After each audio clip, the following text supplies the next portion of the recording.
Inter DISCOM तबादलों की मांग को लेकर विगत सालों में लगातार प्रयास किए हैं। यहां तक कि यह मामला कई जनप्रतिनिधियों विधायकों के द्वारा विधानसभा में भी रिकॉर्ड स्तर लगभग 24 बार उठाया गया है। वर्तमान विधानसभा सत्र में भी लगातार सभी विधायक मंत्रियों से भी हमने इंटर डिस्काम तबादलों की गुहार लगाई। ज्ञापन के माध्यमों से भी उनसे निवेदन किया गया है। हजारों बिजली कर्मचारी अपने घर से दूर दराज के क्षेत्रों में निगम सेवाएं देने को एवं विपरीत परिस्थितियों में कार्य करने को मजबूर हैं। लगभग संपूर्ण राजस्थान के कर्मचारी इससे प्रभावित हैं, जिस कारण कर्मचारियों के परिजन भी असहज महसूस कर रहे हैं, क्योंकि घर और कार्यालय स्तर या नौकरी पर दोनों जगह अल्प वेतनभोगी बिजली कार्मिक अपने परिवार को चलाने काफी समस्याओं का सामना एवं और अधिक परेशानियों का सामना कर रहे हैं। इससे बिजली कार्मिक मानसिक अवसाद की वजह से कई बार हादसों का शिकार बनते हैं। हजारों कर्मचारी मानसिक तनाव में कार्य करते हुए बिजली हादसों में दुर्घटनाग्रस्त हो गए हैं। वो शारीरिक अपंग हो चुके हैं, जिससे वे अपने दैनिक कार्य भी नहीं कर पाते।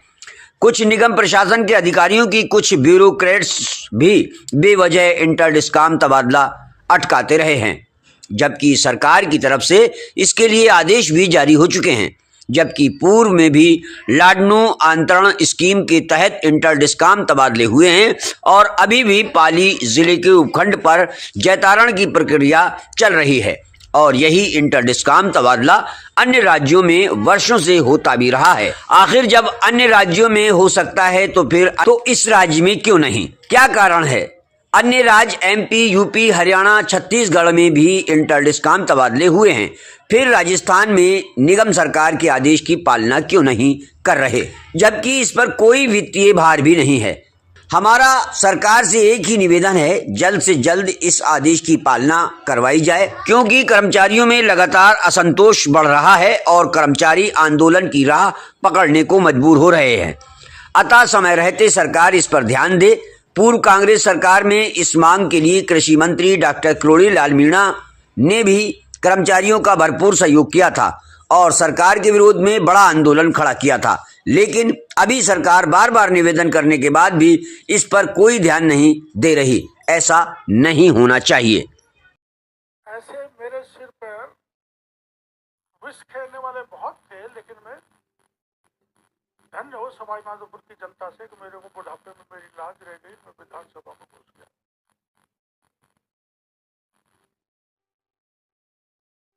अब मैं मंत्री हूं भी और नहीं भी, दोनों ही चीजें हैं। मैं कह रहा हूं मुख्यमंत्री जी को मेरा इस्तीफा स्वीकार करो। वो कहते हैं क्यों, क्या करोगे? मैंने कि मेरे तो वही सड़क अच्छी लगती थी, क्योंकि आज ये बच्चे कह रहे हैं कि इंटर डिस्काम ट्रांसफर होना चाहिए। ये मेरे पास में भी एक छोटा सा बच्चा आया था, मेरे कान में कहने लगा, बाबा तबादले की मांग को लेकर विगत सालों में लगातार प्रयास किए। यहाँ तक कि मामला विधानसभा में भी जनप्रतिनिधियों और विधायकों ने रिकॉर्ड स्तर पर उठाया। 24 बार विधानसभा में भी उठाया गया। वर्तमान विधानसभा सत्र में भी लगातार सारे विधायक और मंत्रियों से भी हमने इंटर डिस्काम तबादले के लिए गुहार लगाई, उनको ज्ञापन दी। ज्ञापन के माध्यम से भी उनसे निवेदन किया और उनको अवगत कराया कि विगत 25 वर्षों से हजारों बिजली कर्मचारी जो बेचारे अपने घरों से दूर दराज के ज़िलों में कार्यरत हैं, या कुछ पश्चिमी राजस्थान के कार्मिक जो पूर्वी राजस्थान में सेवाएं दे रहे हैं, कुछ पूर्वी राजस्थान के कार्मिक हैं जो पश्चिम राजस्थान में सेवाएं दे रहे हैं, कुछ हाड़ौती में, कुछ झालावाड़ गुजरात के जो संपर्क में जो ज़िले हैं उनमें भी कर्मचारी हैं, और बहुत सारे कर्मचारी जो पूर्वी राजस्थान में भरतपुर ज़िले के निवासी हैं, वो चित्तौड़गढ़, बाड़मेर, जैसलमेर, या मैं ये कहूँ कि लगभग आधे से ज़्यादा राजस्थान की ये समस्या है जो बिजली कार्मिक वर्षों से आहत हैं, परेशान हैं, उनके परिजन भी इस समस्या से बहुत ज़्यादा प्रताड़ित हैं, बहुत परेशान हैं। कुछ कर्मचारी अपने परिवार को 2 जगह चलाना में असहज महसूस कर रहे हैं, या मैं ये कहूँ कि उन पर लगातार अपने परिवार को वित्तीय बर्डन भी बढ़ रहा है।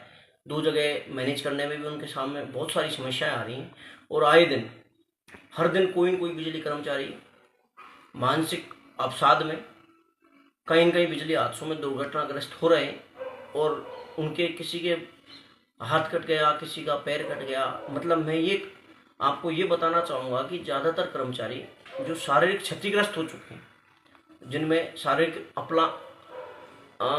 विकलांगता आ गई, अपंग हो चुके, ऐसे कर्मचारी जिनको रोज़मर्रा की जो दिनचर्या है या रोज़मर्रा के जो कार्य हैं उनको करने में भी भारी समस्याओं का सामना करना पड़ रहा है। वो कर्मचारी जिनके काफ़ी सारे कर्मचारी ऐसे हैं जिनकी रीढ़ की हड्डी काम नहीं कर रही, तो उनके वहाँ या उनको जहाँ अपना उनका कार्यालय स्थल है वहाँ उनके परिजनों के साथ रहना पड़ रहा है मजबूरन उनको। तो ऐसे कर्मचारियों के साथ भी सरकार इस तरह की व्यवस्था बस, या मैं ये कहूँ कि कुछ सरकारी नुमाइंदे या कुछ ब्यूरोक्रेट्स इस मामले को लगातार उलझा रहे हैं, जबकि इंटर डिस्कॉम तबादले में किसी तरह का कोई वित्तीय भार नहीं है, और ऐसा भी नहीं है कि इंटर डिस्कॉम तबादला असंभव चीज़ है। अन्य राज्यों में यही इंटर डिस्कॉम तबादला वर्षों से होता रहा है, और लेटेस्ट अभी भी वर्तमान सरकार में भी इसी बीजेपी सरकार ने ये, अब जैसे ब्यावर जिले में ये जो ब्यावर पीपलिया है इसको भी हैंडओवर होना है, इसके लिए आदेश भी पूर्व में जारी हो चुके थे, लेकिन परिसीमन की वजह से सरकार ने इस ऑर्डर को इम्प्लीमेंट अभी तक नहीं किया। लेकिन ये भी बहुत जल्द, हमने अभी सरकार स्तर पर भी इस संबंध में बात की है, और उनका ये कहना है कि बहुत जल्द इसको हैंडओवर अजमेर डिस्कॉम में किया जाएगा। तो मैं यही कहूँगा कि पूर्व में लाडनू में हो चुका, अब ब्यावर में हो रहा है। सरकार जब जमीन के साथ या जब भूमि अंतरण करती है, जैसे लाडनू अंतरण के साथ अब ब्यावर अंतरण हो रहा है, या जैतारण अंतरण स्कीम होगी जिसके तहत ये तबादले होंगे, तो यहाँ इस कंडीशंस में तबादले, इंटर डिस्कॉम तबादले ही हो रहे हैं। ये भी डिस्कॉम तबादले ही हैं जिनमें डिस्कॉम बदले जा रहे हैं। तो मैं यही कहना चाहूँगा कि बार बार विधानसभा के रिप्लाई में कुछ निगम के प्रशासनिक अधिकारियों ने इस तरह की पेचीदगियां बार बार गिनाई कि एक तो ये बार बार कहते हैं भाई सन 2000 में इस तरह के प्रावधान नहीं रखे गए, प्रावधान कहीं भी। उसके बाद में देखो, मैं आपसे यही कहूँगा कि उसके बाद भी बहुत सारे प्रावधान किए गए, समय की नजाकत को देखते या जो भी इनकी व्यवस्थाओं में निगमों ने समय समय पर परिवर्तन किए हैं। तो इसमें बहुत ज़्यादा पेचीदगी नहीं है कि भाई, पहली बात तो ये इनकी उपलब्धि नहीं है, ये इनकी बहुत बड़ी, मैं इनकी कमजोरी कहूँगा कि निगम प्रशासन को इतना भी अंदेशा नहीं था कि भविष्य में ये समस्या भी आएगी। तो ये इनकी उपलब्धि थोड़ी है, ये तो इनकी बहुत बड़ी, एक तरह से इन्होंने अंदाजा ही नहीं लगाया, तो ये इनकी विफलता ही है निगम प्रशासन की। बार बार इसको बहुत अच्छे से ये कहते हैं कि भाई इस तरह के प्रावधान नहीं रखे गए, तो आपने क्यों नहीं रखे गए प्रावधान भाई? और यदि आपको ऐसा लगता है तो आपने अन्य जिलों के कार्मिकों को इस तरह के विकल्प ही क्यों दिए? उनकी नियुक्ति के लिए मना कर देते आप। और दूसरे राज्यों में, अन्य राज्यों में, जो एमपी में हो गए, हरियाणा में हो ही रहे, यूपी में हो रहा है, तो इतने राज्यों में लगातार ज़्यादातर मैं तो कहूँ भारत के ज़्यादातर राज्यों में ये चीज़ हो रही है। तो फिर राजस्थान के बिजली कर्मचारियों के साथ इस तरह का क्यों भेदभाव किया जा रहा है भाई, किसी भी कंडीशन में? और अब जब सरकारी आदेश भी जारी हो चुका है, फिर भी इनको लगातार नज़रअंदाज किया जा रहा है, निगम प्रशासन उस ऑर्डर को एडॉप्ट नहीं कर रहा है। तो ऐसा क्या कारण है? क्या सरकार अपना नियंत्रण जो खो चुकी है, या निगमों में सरकार के आदेश की पालना नहीं की जाती, ऐसी परंपरा है क्या? तो वो ये सार्वजनिक करें, और जो भी है, यदि उस ऑर्डर को इम्प्लीमेंट ये नहीं करना चाह रहे तो उसके संबंध में जो भी है स्पष्टीकरण विभाग भेजे। और इनको लगता है खाली हो जाएगा, ये बार बार एक बहाना बहुत बार गिनाते हैं कि भाई पश्चिम राजस्थान की सेवाएं देखने में या बिजली व्यवस्थाएं देखने में दिक्कत आएगी। तो मैं इनको ये कहना चाहूँगा, अन्य विभाग में तबादले होते हैं, क्या वहाँ असुविधाएं नहीं होती क्या? दूसरी, हमारे डिपार्टमेंट में यदि ऑलरेडी ठेका सिस्टम इन्होंने कर रखा है, तो तब तक, जब तक इनके पास कर्मचारी अवेलेबल नहीं हो, तब तक के लिए उसको होल्ड पे रख दे, या एक बार उनको विकल्प दे दे। आज भी तबादलों में एक IN रिलीव नहीं करता, सरकारी आदेश के बाद भी, ऑर्डर हो जाने के बाद भी एक अय्यर आज भी रिलीव नहीं करता, तो ऐसी कंडीशन में तब तक इनके पास व्यवस्था नहीं हो, या इनको लगे कि इस कर्मचारी को छोड़ने से यहाँ अव्यवस्था होगी, तो तब तक के लिए ये उसकी टेम्परेरी व्यवस्था करें या ठेके प्रथा में देके उस चीज को मैनेज करें। तो हमारा आज भी ये कहना है कि भाई सरकार बार बार करती रही है, इस ऑर्डर को माने और सरकार सख्ती से इस ऑर्डर की पालना करावे, निगमों को स्ट्रिक्टली आदेश देवे। इसके संबंध में माननीय मुख्य सचिव सुधांशु पंत जी से भी हम मिले और लगभग सारे सरकार के नुमाइंदे, ऐसा कोई नुमाइंदा नहीं छोड़ा हमने जिससे हम मिले नहीं, और लगातार इस मांग को लेके हम हर मंच पे, हर जगह, जहाँ भी राजस्थान के किसी भी कोने में कोई जनप्रतिनिधि जाता है वहाँ हमने उनको ज्ञापन जाके दिए हैं। हमारे साथियों ने लगातार ज्ञापन दिए हैं, हमारी बात लगातार सरकार तक पहुँचाई है।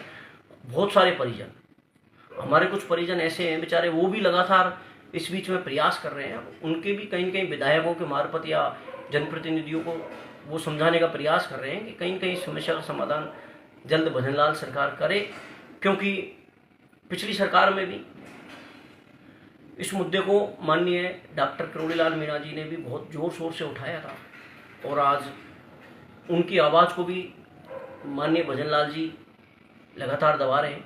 ये कहीं न कहीं गलत है।